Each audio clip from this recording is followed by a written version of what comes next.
Chapter 14. A New Study Group. The idea of a study group for practical defense skills spread quietly among trusted friends. On the next Hogsmeade weekend, a group of students gathered in a quiet corner of the Three Broomsticks to discuss their plans.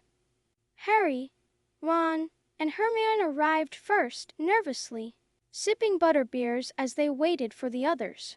Gradually, students from different houses joined them, including Neville, Luna, and several others interested in improving their skills. Hermione cleared her throat. "Thank you all for coming. We believe it's important to practice defensive magic, especially with our exams coming up. And because of recent events," added Harry, carefully, avoiding specific mentions. The group nodded in agreement. They discussed potential meeting times and locations, emphasizing the need for discretion. "We need to be careful," Hermione said. "We don't want to break any school rules." As the meeting progressed, students shared their reasons for joining. Many were concerned about their exam performance, while others simply wanted to improve their practical skills. By the end, everyone had agreed to be part of the group. They decided to meet again once a suitable practice location was found. As they left in small groups, Harry felt a mix of excitement and nervousness. They were taking a step towards being better prepared, both for their exams and for whatever challenges might lie ahead. "I think that went well," said Hermione as they walked back to the castle. Harry nodded, already thinking about what skills to focus on in their first session. Despite the challenges, he knew this was important. They needed to be ready for their future, whatever it might hold. Chapter 15. The Room of Requirement. In the days following their meeting at the Three Broomsticks, Harry, Ron, and Hermione focused on finding a suitable location for their study group. They needed somewhere spacious, secret, and safe from prying eyes. One evening, as they discussed potential locations in hushed tones, in the Gryffindor common room, Neville approached them excitedly. "I think I've found the perfect place," he whispered, his round face flushed with excitement. "It's called the Room of Requirement.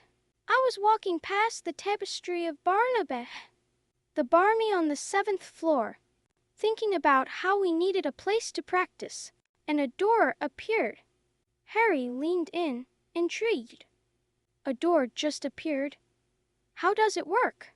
"You have to walk past the wall 3 times, concentrating hard on what you need," Neville explained. "Then the room appears, equipped with exactly what you were thinking of." Hermione's eyes lit up. "That's brilliant, Neville. It's perfect for what we need." The next day, they decided to check out the room for themselves. As Neville had described, after pacing in front of the blank wall 3 times, thinking hard about their need for a practice space, a door materialized. When they entered, they found a spacious room with bookshelves lining the walls, filled with texts on defensive magic. Cushions were scattered on the floor for practicing. Stunning spells and various magical instruments and dark detectors lined tables along the walls. "This is amazing," Ron breathed, looking around in awe. "It's more than we could have hoped for," Hermione agreed, already examining the books on the shelves. Harry nodded, a sense of purpose filling him. "This is it. This is where we'll train." Over the next few days, they quietly spread the word to the other members of their group. They set a date for their first meeting, emphasizing the need for secrecy. On the night of their first session, Harry arrived early to prepare. As students began to file in, their faces a mix of excitement and nervousness, he felt a flutter of anxiety in his stomach. He had never taught anyone before.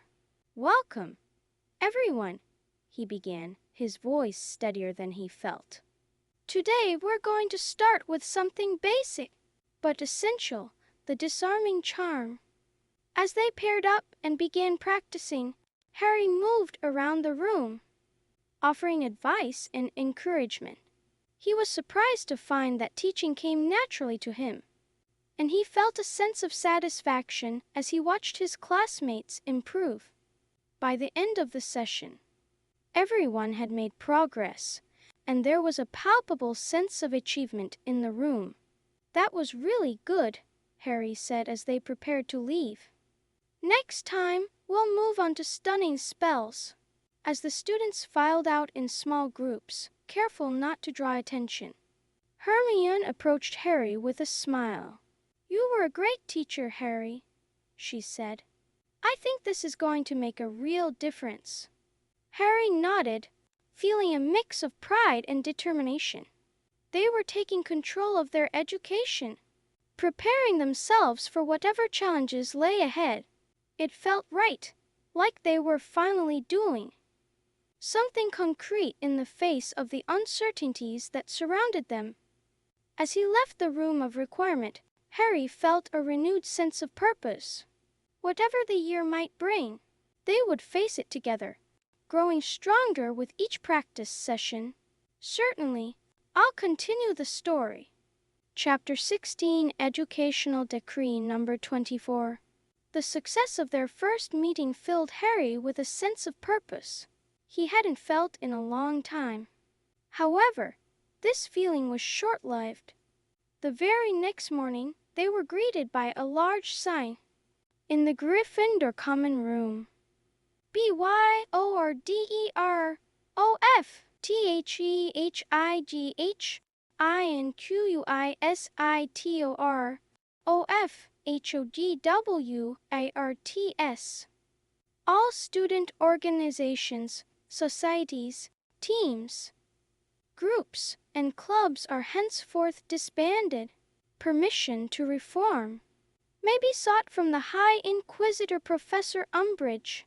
No student organization, society, team, group, or club may exist without the knowledge and approval of the High Inquisitor. Any student found to have formed or to belong to an organization, society, team, group, or club that has not been approved by the High Inquisitor will be expelled. The above is in accordance with Educational Decree Number 24. Sign: Dolores Jane Umbridge.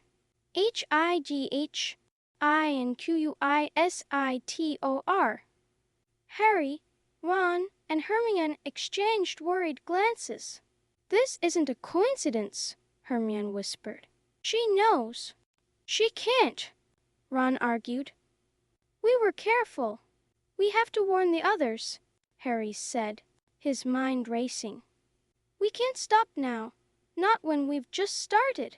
Throughout the day, they discreetly spread the word to the other members of their group. The general consensus was clear: they would continue, no matter what. In potions class, Harry partnered with Ernie Macmillan, who leaned in and whispered, We're still doing it, right? Do you know what? Harry nodded subtly, focusing on chopping his roots. Course, he muttered. We're not giving up just because of some stupid decree. Ernie grinned. Good. I'll pass the message to the Hufflepuffs.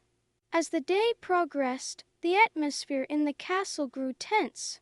Students whispered in corners, casting furtive glances at Umbridge as she patrolled the corridors with a smug smile.